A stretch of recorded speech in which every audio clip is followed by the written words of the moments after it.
하나님 말씀은 마태복음 13장 44절입니다. 오늘은 한 절만 가지고 함께 묵상하도록 하겠습니다. 천국은 마치 밭에 감추인 보화와 같다라는 제목으로 말씀을 나누겠습니다. 먼저 본문을 읽어보면 천국은 마치 밭에 감추인 보화와 같으니 사람이 이를 발견한 후 숨겨두고 기뻐하며 돌아가서 자기의 소유를 다 팔아 그 밭을 사느니라. 천국은 마치 밭에 감춰져 있는 보화와 같다고 합니다. 이것은 단순히 보화를 말하는 것이 아니라 밭에 감춰져 있던 보화라는 것 때문에 특별한 것입니다. 보화의 초점이 아니라 밭에 감춰져 있다는 것 때문에 그 가치가 다른 것이고 그 비밀이 바로 사람을 변화시킬 수 있었던 힘입니다. 감추어져 있던 보화는 누군가가 전쟁과 약탈을 피하기 위해 자신의 재산을 숨겨놓고 피신을 했다가 이 주인이 전쟁 중에 죽었거나 피난을 떠났거나 여행을 떠났다가 다시 돌아오지 못했을 경우에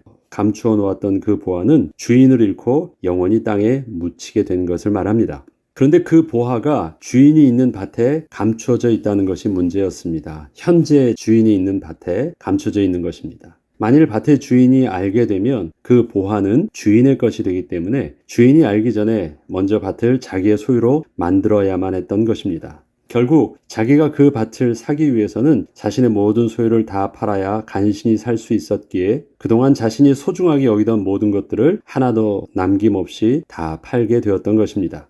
이처럼 감추인 보화를 발견한 자가 자기의 모든 소유를 다 팔았다라는 것은 그동안 자신이 살아왔던 삶을 완전히 다 정리한 것임을 알 수 있습니다. 그는 그동안 자신이 모아두었던 귀금속이나 장신구를 팔았다라는 것이 아닙니다. 그는 소작농에 불과한 가난한 농부일 뿐입니다. 또한 장사를 하려고 모아둔 물건들을 다 처분한 것도 아닙니다.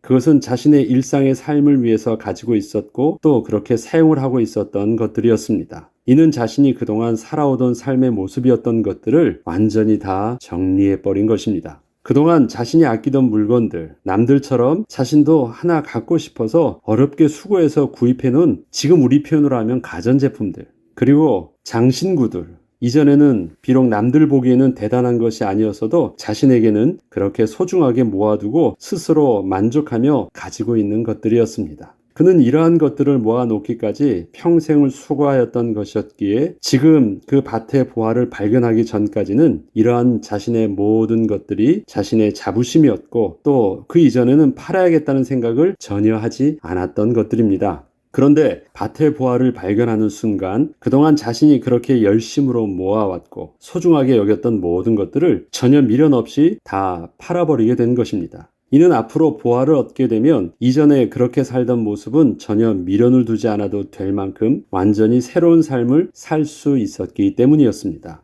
이렇듯 밭에 감추인 보화를 발견하는 순간 다른 가치를 품은 그 밭이 되었기 때문에 이러한 밭의 가치는 오직 감추어진 보화를 발견한 사람만 알 수 있었던 것이었습니다. 그렇다면 그 사람은 밭에 감추어진 보화를 어떻게 발견하게 되었던 것일까요? 누군가가 알려준 것이었을까요? 아니면 평상시 보물을 찾기 위해 수고를 하다가 마침내 발견을 한 것일까요?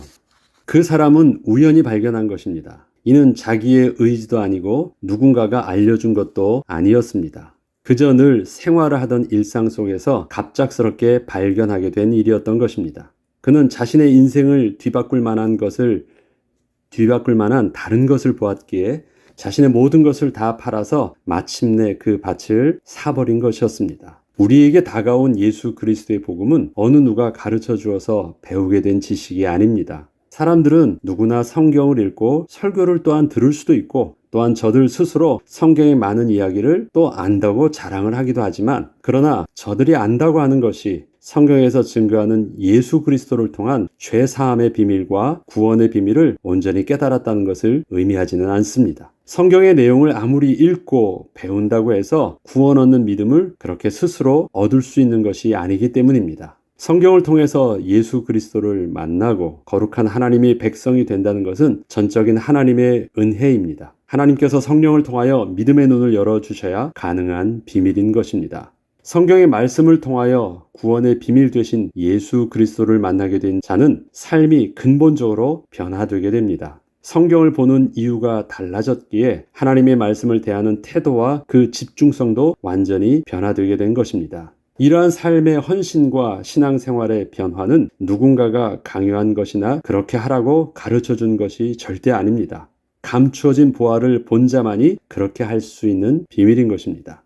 감추어진 보화의 핵심은 아무도 아는 이가 없었다는 데 있습니다. 아주 평범한 일상 가운데서 갑작스럽고 우연히 발견하게 된 것입니다. 사실 하나님의 시간표는 우연한 것이 아니었지만 개인에게 있어서는 어느 날 자신도 모르는 사이에 그렇게 다가오게 된 것입니다.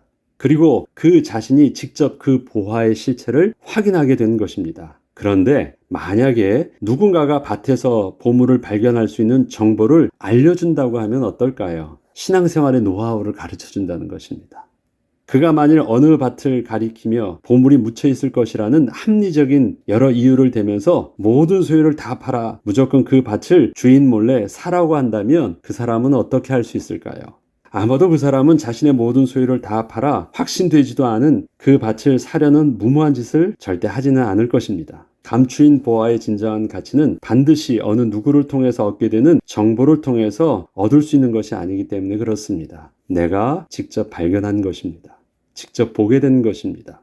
오늘의 본문의 비유의 말씀을 우리 성도의 삶에 좀 더 비유해 보자면 그저 평범하게 교회를 다니고 신앙생활을 하던 자가 어느 날 갑자기 예수 그리스도의 구원의 은혜를 깨닫게 되었을 때 실질적으로 일어나는 삶의 변화라 할 수도 있을 것입니다. 그동안 교회는 그저 출석만 하면 되는 곳이었지 특별히 주인의식을 가지고 교회를 다닐 필요가 없었는데 갑자기 교회를 가는 태도가 바뀌게 된 것입니다.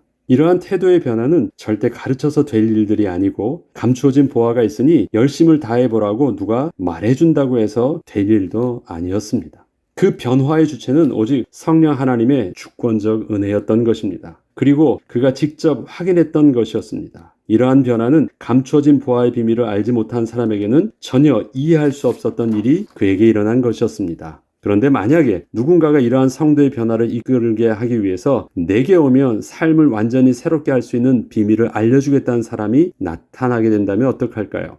복음은 절대 그렇게 사람에 의해서 가르치고 배우고 하는 것이 아닙니다. 물론 올바른 신앙의 성장을 위해서 하나님의 사람은 성경의 지식을 가르치고 또 배워야 하는 것이 마땅합니다. 그렇지만 우리가 예수 그리스도를 믿어 구원을 얻게 된 것은 성령 하나님께서 믿음의 눈을 열어주사 깨닫게 된 내게 다가온 은혜였지 내가 찾고 발견한 비밀이 아니었기에 이를 자신에게 오면 뭔가 비밀을 알려주겠다고 하는 것은 거짓 교사에 불과한 것입니다. 우리의 삶은 예수 그리스도를 만나면 반드시 변화가 일어납니다. 하나님은 살아계시고 생명이 있기 때문에 그렇습니다. 삶의 우선순위가 바뀌며 꼭 필요한 것에 집중할 수 있게 됩니다. 감추인 보화를 발견한 자가 자신의 모든 소유를 다 판 것은 무소유가 되려 한 것이 아니라 더 큰 가치를 직접 확인했기에 그것을 얻기 위해서 이전의 모든 것을 다 정리한 것이지 가난을 선택한 것이 아니듯 예수 그리스도 안에서 하나님의 나라를 볼 수 있었기에 우리는 예수 그리스도를 우리의 삶의 가장 소중한 것으로 바꾸어 놓게 된 것입니다. 나의 집을 꾸밀 때 나의 집에 가장 소중한 것이라고 꾸며놨던 모든 것들을 다 버리는 것입니다. 그리고 다시 가장 소중한 것으로 채우는 것입니다.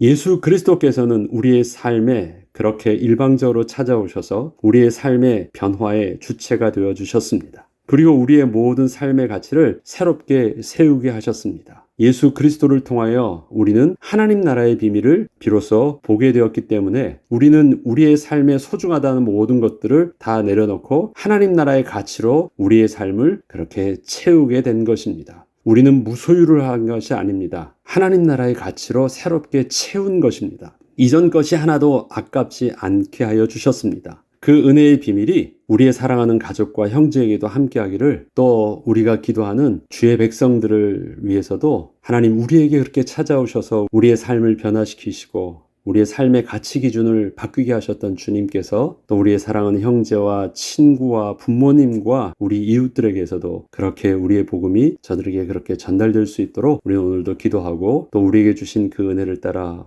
우리도 하나님 나라의 가치로 채우는 귀한 날이요 또 귀한 한 주 되길 주의 이름으로 축복합니다. 기도하겠습니다. 하나님 아버지, 우리에게 주신 그 복음은 하나님께서 우리에게 우리의 삶 속에 찾아오셔서 믿음의 눈을 열어주시고 그렇게 채워주신 값진 은혜였습니다. 우리로 보고 확인케 하시고 그 은혜로 말미암아 우리의 삶을 근본적으로 변화시켜 주셨고 삶의 소중한 것을 하나님 나라의 것으로 채우게 해주시는 은혜를 얻게 하셨습니다. 하나님, 이 은혜의 비밀들을 우리가 또 증거하기를 원합니다. 우리가 푸시한다고 해서 사람이 믿을 수 있는 것은 아니지만 하나님께서 우리에게 찾아오셨듯 저들에게도 찾아가기를 소원하므로 하나님, 오늘도 우리의 사랑하는 형제와 가족과 사랑하는 부모님을 위해서 또 이웃과 친구들을 위해서 오늘도 기도를 쉬지 않겠습니다. 그 은혜의 시간표로 허락하사 우리의 기도하는 그 현장 속에서도 하나님의 나라가 임하는 역사가 있게 하여 주시고 오늘 우리의 삶, 이번 한 주의 우리의 삶에는 더더욱 하나님 나라의 가치로 풍성하게 채우는 삶을 수고하는 귀한 한 주 되게 하여 주옵소서. 감사드리며 우리 주 예수 그리스도의 이름으로